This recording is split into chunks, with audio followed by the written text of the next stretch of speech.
हरे कृष्णा। आज हम आपको सुनाएंगे रक्षाबंधन क्यों मनाई जाती है, इसकी पौराणिक कथा। रक्षाबंधन मनाने से जुड़ी हमारे सनातन धर्म में 4 पौराणिक कथा मिलती हैं। दोस्तों, अगर आप सभी को ये कथा पसंद आए तो आप अपने फ्रेंड्स और संबंधियों को ये कथा जरूर शेयर करें और इस चैनल को सब्सक्राइब करना ना भूलें। जिनमें से पहली कथा सतयुग में देवी महालक्ष्मी और भगवान श्री हरि विष्णु के वामन अवतार से जुड़ी हुई है और दूसरी कथा द्वापर युग में भगवान श्री कृष्ण और देवी द्रौपदी से जुड़ी हुई है और तीसरी कथा स्वर्गलोक में विराजमान देवराज इंद्र और उनकी पत्नी सची देवी से जुड़ी हुई है और चौथी कथा भगवान गणेश जी से जुड़ी हुई है। आज हम रक्षाबंधन पर बारी बारी से इन चारों पौराणिक कथाओं का श्रवण करेंगे। रक्षाबंधन की पहली कथा के अनुसार सतयुग में राजा बलि का दान धर्म इतिहास में सबसे ज़्यादा प्रख्यात थे। एक बार माता लक्ष्मी ने राजा बलि को राखी बांधकर बदले में उनसे भगवान विष्णु को मांगा था। कहानी इस तरह की है। दोस्तों, जैसा कि आप सभी जानते हैं कि एक बार राजा बलि ने एक यज्ञ का आयोजन किया। तब उनकी परीक्षा लेने के लिए भगवान विष्णु वामन अवतार लेकर आए और दानवीर राजा बलि से 3 पग भूमि मांग ली।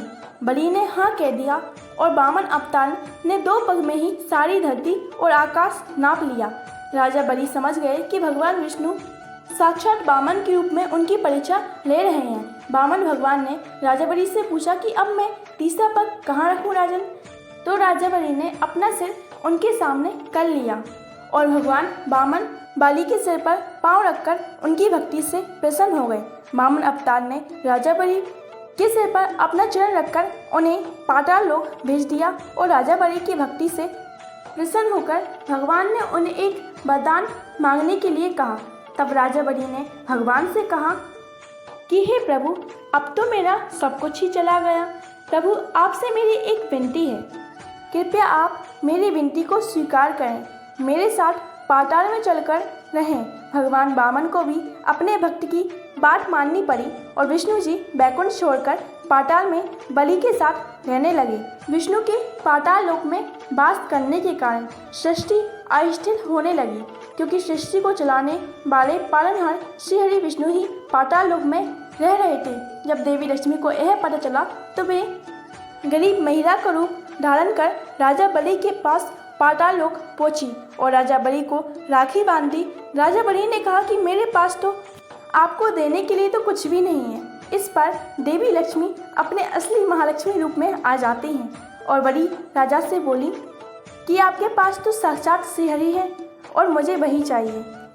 इस पर राजा बलि ने भगवान विष्णु से माता लक्ष्मी के साथ जाने की विनती की और ऐसे माँ लक्ष्मी ने संसार का पहला रक्षाबंधन मनाया और राजा बलि को राखी बांधकर उन्हें अपना भाई बनाया।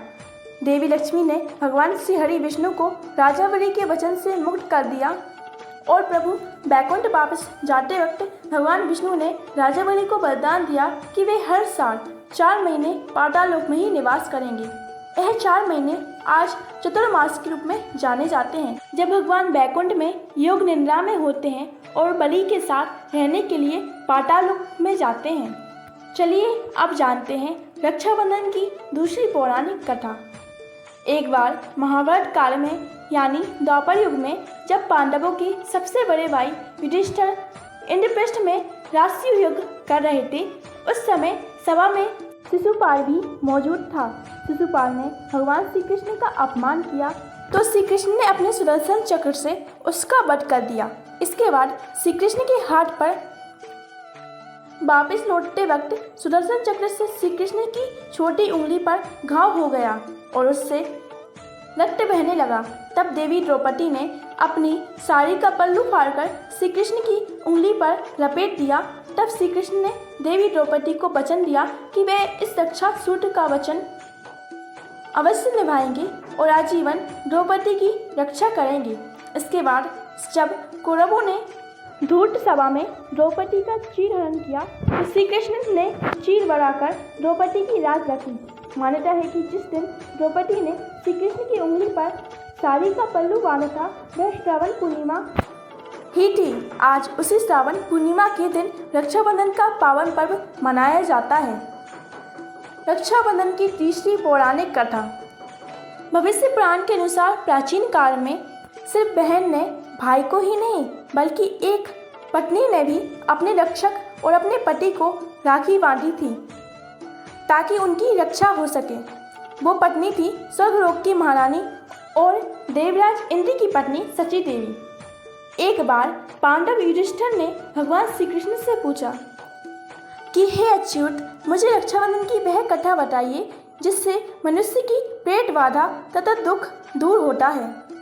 तब भगवान श्री कृष्ण ने कहा, हे पांडवों में श्रेष्ठ, एक बार दैत्यों तथा देवताओं में संग्राम छिड़ गया और यह संग्राम लगातार 12 वर्षों तक चलता रहा। असुरों ने देवताओं को पराजित करके उनकी प्रतिनिधि देवराज इंद्र को भी पराजित कर दिया। ऐसी दशा में देवताओं सहित इंद्र अमरावती को चले गए। उधर विजेता दैत्यराज ने तीनों लोगों को अपने बस में कर लिया। उसने राज्यपति से घोषित कर दिया कि इंद्रदेव सभा में न आए तथा देवता व मनुष्य यज्ञ कर्म न करें। सभी लोग अब से मेरी ही पूजा करें। दैत्यराज की इस आज्ञा से यज्ञ, वेद, पठन पाठन और सभी उत्सव आदि समाप्त हो गए। धर्म के नाश से देवताओं का बल घटने लगा। यह देखकर इंद्रदेव अपने गुरु बृहस्पति के पास गए तथा उनके चरणों में गिरकर निवेदन करने लगे कि हे गुरुवर, ऐसी दशा में ऐसी परिस्थिति कहती है कि मुझे यही प्राणदान करना होगा। ना तो मैं भाग सकता हूँ और ना ही संग्राम क्षेत्र में टिक सकता हूँ, अतः आप ही कोई उपाय बताइए। तब देवगुरु बृहस्पति ने देवराज इंद्र की वेदना सुनकर उससे रक्षा विधान करने को कहा। श्रावण पूर्णिमा को प्रातःकाल निम्न मंत्र से इंद्रदेव का रक्षा विधान संपन्न किया गया। ए निवृद्धो बलिराजा दा निवेन्द्रो महाबला तेन तुवाम पितिपदनामी रक्षे माचला माचला। इंद्र की पत्नी सची देवी ने श्रावण मास की पूर्णिमा के पावन अवसर पर दुजों से स्वास्थ्य वचन करवाकर एक रेशमी धागा लिया और अपनी पतिव्रता शक्ति, प्रेम शक्ति और भक्ति से इंद्र की दाहिनी कलाई में उस धागे को बांधकर उन्हें संग्राम क्षेत्र में भेज दिया। रक्षाबंधन यानी उस रक्षा सूत्र के प्रभाव से दैत्य भाग खड़े हुए और इंद्र की विजय प्राप्त हुई। राखी बांधने की प्रथा का सूत्रपात यही सब होता है। कहते हैं तब से ही पत्नियां अपने पति की कलाई पर युद्ध के समय जाते राखी बांधने लगती हैं ताकि उनके पति, उनके रक्षकों की हर भयंकर परिस्थिति में रक्षा हो और उनकी विजय हो। रक्षाबंधन की चौथी पौराणिक कथा। एक दिन कैलाश पर भगवान श्री गणेश जी अपनी बहन मनसा देवी से रक्षा सूत्र बंधवा रहे थे। तभी उनके दोनों पुत्र शुभ और लाभ ने उन्हें देख लिया। इस रस्म के बारे में उन दोनों ने अपने पिता गणेश जी से पूछा। तब भगवान श्री गणेश ने इसे एक सुरक्षा कवच बताया। उन्होंने बताया कि यह रक्षा सूत्र आशीर्वाद और भाई बहन के प्रेम का प्रतीक है। ऐसा सुनकर शुभ और लाभ ने अपने पिता से जिद की कि उन्हें भी एक बहन चाहिए और अपने बच्चों की जिद के आगे हार कर भगवान गणेश जी ने अपनी शक्तियों से एक ज्योति उत्पन्न की और अपनी दोनों पत्नियां रिद्धि और सिद्धि की आत्मशक्ति के साथ इसे सम्मिलित कर लिया। उस ज्योति से एक कन्या संतोषी का जन्म हुआ जो संसार में गणेश पुत्री देवी संतोषी के नाम से विख्यात हुई। और शुभ और लाभ दोनों भाइयों को रक्षाबंधन के मौके पर एक बहन मिली। रक्षाबंधन से जुड़ी दो और अन्य पारंपरिक कथाएं हमें कलयुग काल में देखने को मिलती हैं। मध्यकालीन भारत में यह पर्व भारतीय समाज के हर हिस्से में मनाया जाने लगा। इसका श्रेय जाता है कि रानी कर्णावती को। उस वक्त चारों ओर एक दूसरे का राज्य हथियाने के लिए भारतीय और विदेशी शासकों के बीच संग्राम चल रहा था। मेवाड़ पर वहां के महाराज की विधवा रानी कर्णावती राजगद्दी पर बैठी थी। गुजरात का सुल्तान बहादुर शाह उनके राज्य पर नजरें गड़ाए बैठा था। तब रानी कर्णावती ने हुमायूं को भाई मानकर उसे राखी भेजी। हुमायूं ने बहादुर शाह से रानी कर्णावती के राज्य की रक्षा की और राखी की राज राखी। एक और कथा के अनुसार एक बार राजस्थान की दो रियासतों के बीच गंभीर कलह चल रहा था। एक रियासत पर मुगलों ने आक्रमण कर लिया। अवसर पाकर दूसरी रियासत वाले राजपूत मुगलों का साथ देने के लिए सैन्य सहायता कर रहे थे। पन्ना की रियासत भी इन्हीं मुगलों के घेरे में थी। उसने दूसरी रियासत के शासक को जो मुगलों की सहायता के लिए जा रहे थे उसे एक राखी भेजी। राखी पाते ही उसने उल्टे मुगलों पर आक्रमण कर लिया और मुगल पराजित हुए।